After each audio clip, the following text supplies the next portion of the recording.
Selamat siang, Rasul. Sore. Perkenalkan, nama saya Katarina Heni. Saya penyuluh dari Pontianak di Gereja Stella Maris. Pada hari ini saya mau membawakan karya ilmiah saya.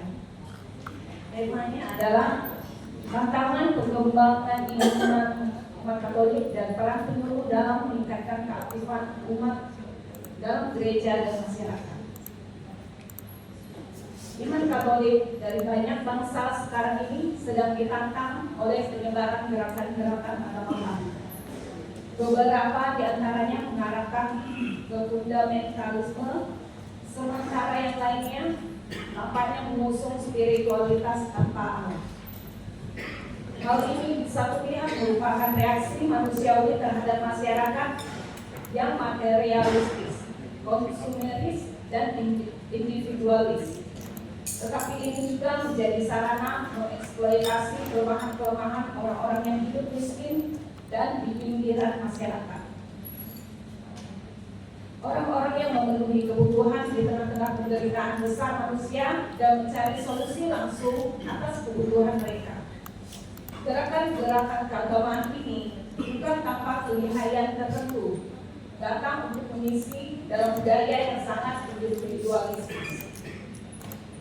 Kita harus mengakui bahwa jika sebagian dari umat kita yang telah dibaptis masih banyak kurang rasa memiliki terhadap gereja, kurang mau terlibat dalam kegiatan pelayanan di gereja dan masyarakat. Hal ini juga disebabkan oleh struktur-struktur tertentu dan seringkali adanya suasana yang kadang kurang bersantap dengan komunitas. Sebagai penyuluh agama Katolik, kita harus memahami 5 fungsi dalam tugas dan layanan sebagai penyuluh, yaitu 1. Fungsi informatif. Dalam hal ini, penyuluh harus selalu memberi pesan cinta damai. Maka sudah sepantasnya penyuluh agama Katolik hadir sebagai penyambung lidah masyarakat dan pemerintah, dalam hal ini Kementerian Agama. 2. Fungsi edukatif, yaitu mengajar dan mendidik, memberikan pengajaran iman dan pendalaman iman. Bukan hanya ajaran iman gereja Katolik, tetapi juga tentang wawasan kebangsaan dan moderasi beragama. 3. Fungsi konsultan. Dalam hal ini penyuluh agama Katolik berperan memberi bimbingan kepada masyarakat dalam menghadapi berbagai persoalan agama maupun kemasyarakatan. Penyuluh agama Katolik harus menjadi tempat orang berkonsultasi dan memperoleh motivasi. Yang keempat, fungsi advokasi. Dalam fungsi ini penyuluh agama Katolik mesti memberi pendampingan untuk melindungi umat dan masyarakat dari gangguan yang merugikan. Yang kelima, fungsi administratif. Sebagai penyuluh wajib membuat laporan terkait perencanaan, pelaksanaan, program penyuluhan, pelaksanaan, dan pelaporan. Fungsi-fungsi ini harus mampu berakar dalam diri para penyuluh agama Katolik dan membakar semangat kita semua untuk terus berupaya mengembangkan model pelayanan yang lebih baik. Seorang penyuluh harus bisa memberikan contoh bagaimana terlibat aktif dalam pelayanan gereja dan masyarakat. Dengan begitu, maka akan lebih mudah mengajak kelompok binaannya menjadi lebih aktif dan hidup bersosialisasi dengan baik.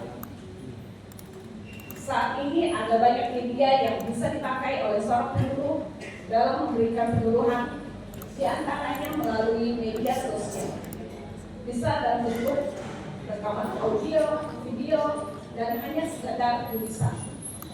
Materi yang disampaikan bisa saja tentang kegiatan seputar penyuluhan, renungan dari bacaan harian kitab suci dan lain-lain. Demikianlah yang dapat saya sampaikan dalam karya ilmiah saya ini. Sekian dan terima kasih. Baik, terima kasih kepada Ibu Katarina, secara jelas. Baik, untuk peserta berikutnya dari Pontianak, Ibu Rosalina Espun.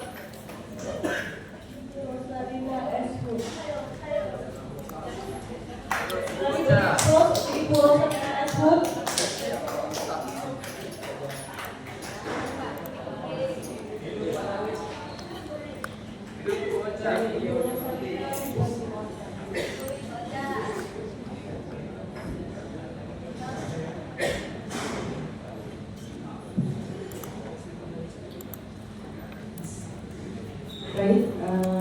selamat sore dan salam sejahtera untuk kita semua yang hadir di ruang ini.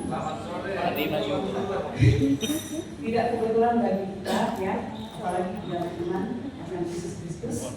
Kita percaya bahwa kita ini adalah orang-orang yang terpilih di dalam luar biasa. Oke, terima kasih kepada Bapak Dewan Juri yang sudah ada di depan semuanya. Suster, Romo, Bapak, terus Bapak juga ada Ibu ya. Nah, selamat sore juga untuk teman-teman semuanya.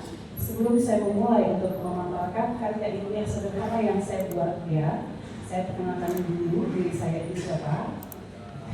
Saya Ibu Rosalina, alias biasa dipanggil Ibu Ocha ya, dari paroki dari Kota Pontianak, paroki Bunda Maria Jeruju atau biasa disebut BMJ.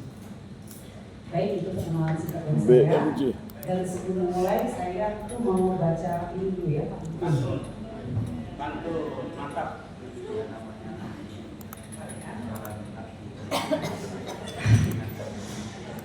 Hariku pergi ke museum. Melewati hutan pohon cemara. Memulai presentasi ini dengan tersenyum. Sebelum saya berbicara di depan Anda.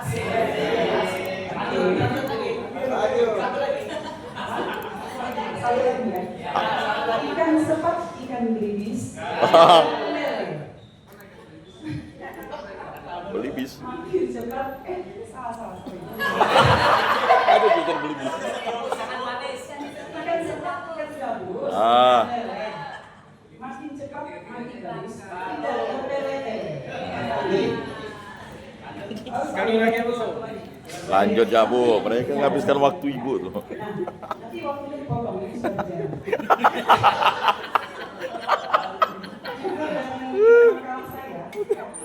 Dia dah antisipasi dulu. Moderasi beragama kepada anak.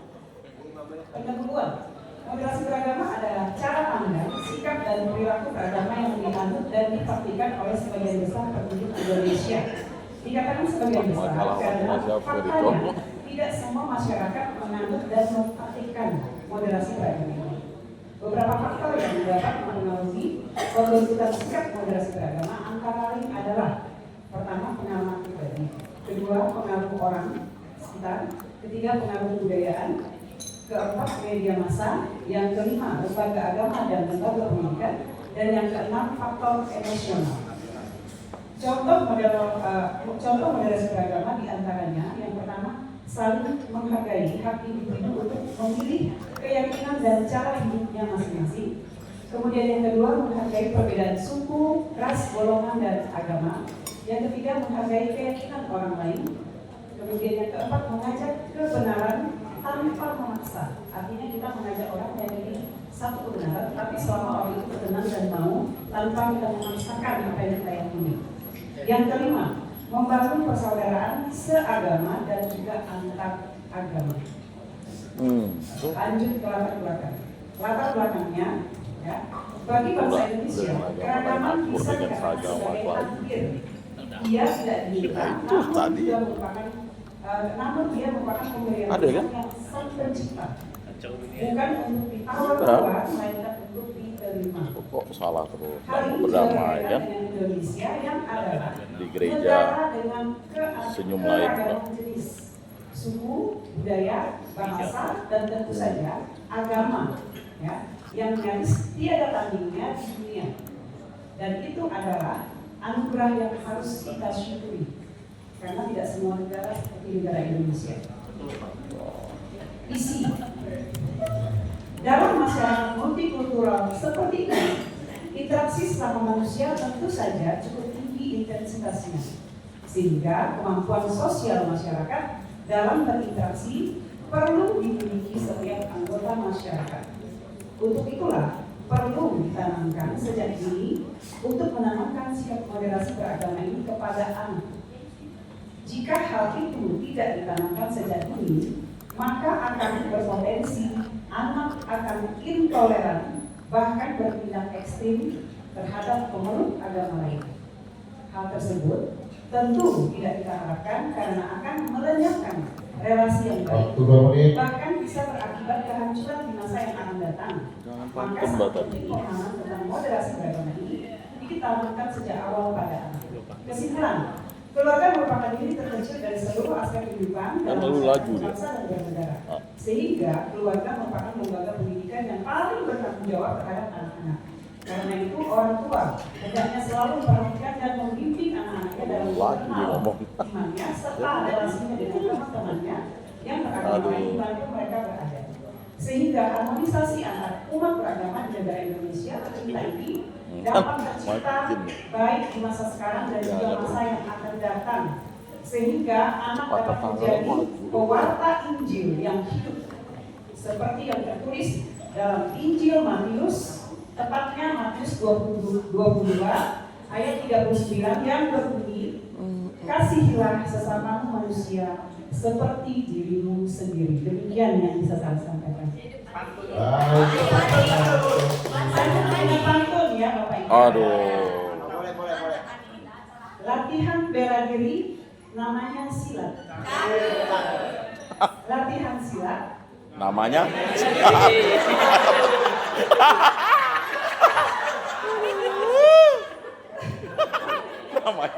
silatnya di depan rumah bunga. Oh. Cobalah tersenyum wahai sahabat. Karena senyum memikat membawa berkat.